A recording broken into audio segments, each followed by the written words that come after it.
बिल्किस बानो यांच्यावर सामूहिक अत्याचार करून त्यांच्या कुटुंबियांची हत्या करणाऱ्या नराधमांची माफी रद्द करा आणि त्यांना फाशीची शिक्षा द्या, तसेच ईशनिंदा विरोधी कायदा तयार करा अशी मागणी करत अंबाजोगाईत महिलांचा प्रचंड मोठा मूकमोर्चा निघाला।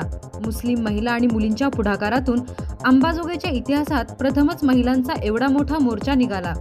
अतिशय शांततेत आणि शिस्तीत पार पडलेल्या या निषेध मोर्चात सर्वच वयोगटातील महिलांसह विद्यार्थिनी विविध फलक आणि काळे झेंडे फडकावत मोठ्या संख्येने सहभागी झाल्या होत्या। बिल्किस बानो अत्याचार प्रकरणात जन्मठेपेची शिक्षा भोगत असलेल्या 11 दोषींची गुजरात सरकारच्या माफी धोरणानुसार गत महिन्याच्या स्वातंत्र्यदिनी सुटका करण्यात आली। एवढ्या नृशंस घटनेतील दोषींना मुक्त करण्यात आल्याने आणि प्रेषित मोहम्मद पैगंबर यांचा अवमान करणाऱ्या व्यक्तींवर कसलीही कार्यवाही झालेली नसल्याने मुस्लिम समाजात प्रचंड रोष आहे। याचा रोष काढण्यासाठी गुरुवारी दिनांक 15 सप्टेंबर अंबाजोगाईत मुस्लिम महिलांनी रस्त्यावर उतरून मूकमोर्चा काढला। अतिशय नियोजनबद्ध आणि शांततापूर्व पद्धतीने पार पडलेल्या या मोर्चात सर्वच वयोगटातील महिलांनी सहभाग घेतला। विशेषतः विद्यार्थिनींची संख्या लक्षणीय होती। सदर बाजार भागातील शादीखाना येथून मोर्चाला सुरुवात झाली। गवळीपुरा, मंडी बाजार, पाटील चौक, बसस्थानक, छत्रपती शिवाजी महाराज चौक मार्गे हा मोर्चा उपजिल्हाधिकारी कार्यालयावर धडकला। या ठिकाणी मोर्चाचे रूपांतर छोटेखानी सभेत झाले। यावेळी महिला प्रतिनिधींनी मुस्लिम समाजावर होणाऱ्या अन्यायाबाबत रोष व्यक्त केला व धर्मजात पाहून न्यायनिवाडा करण्यात येऊ नये अशी अपेक्षा व्यक्त केली।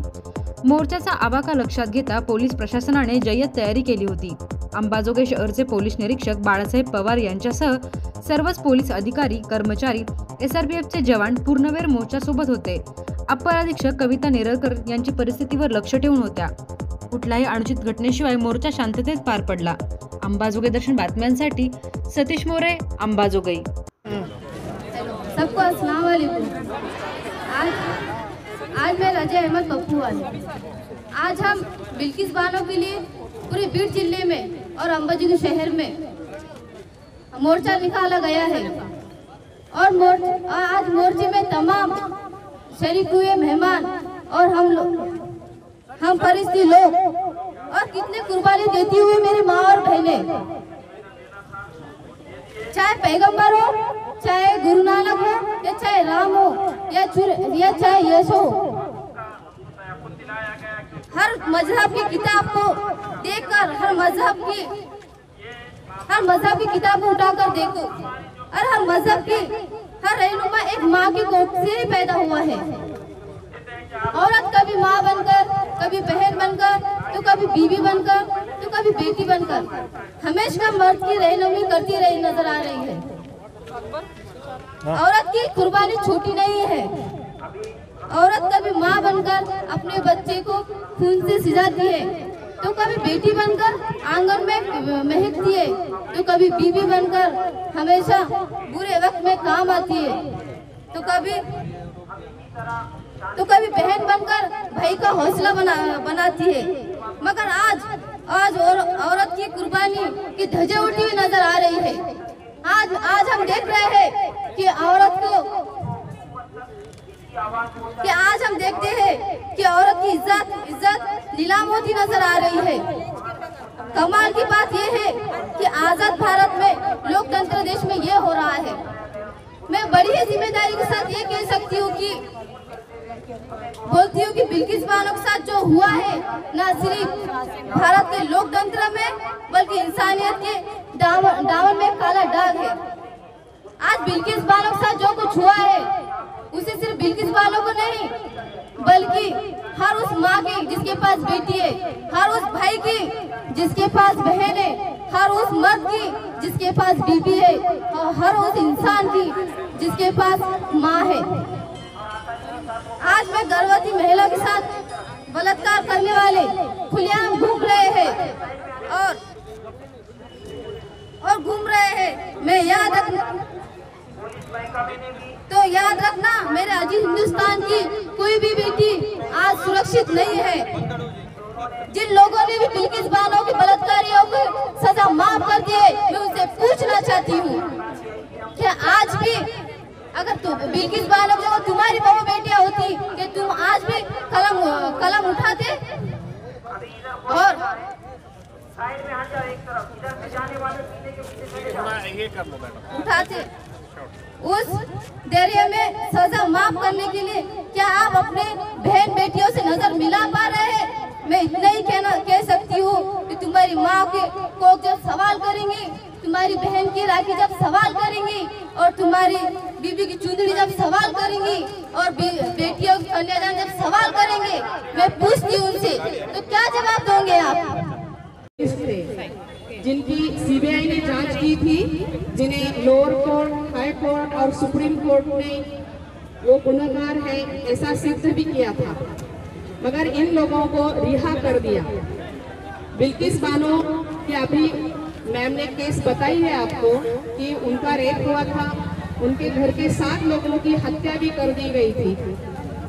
बिल्किस बानो का धर्म, जात, उनका प्रांत, उनका राज्य, ये सब भूलकर हम सभी को पहले ये तय करना चाहिए कि क्या भारत में किसी भी महिला पर अन्याय होता है, उसके घर के सदस्यों की हत्या होती है, सुप्रीम कोर्ट तक ये तय करता है और उनके गुनहगारों को छोड़ देता है, तो क्या हमें हमारे भारत के न्याय व्यवस्था पर विश्वास रखना चाहिए, हमारी कानून की व्यवस्था पर विश्वास रखना चाहिए, या हमारी जो कुछ भी और व्यवस्थाएं हैं, जो हमारा भाईचारा है वो बहुत खतरे में आया है।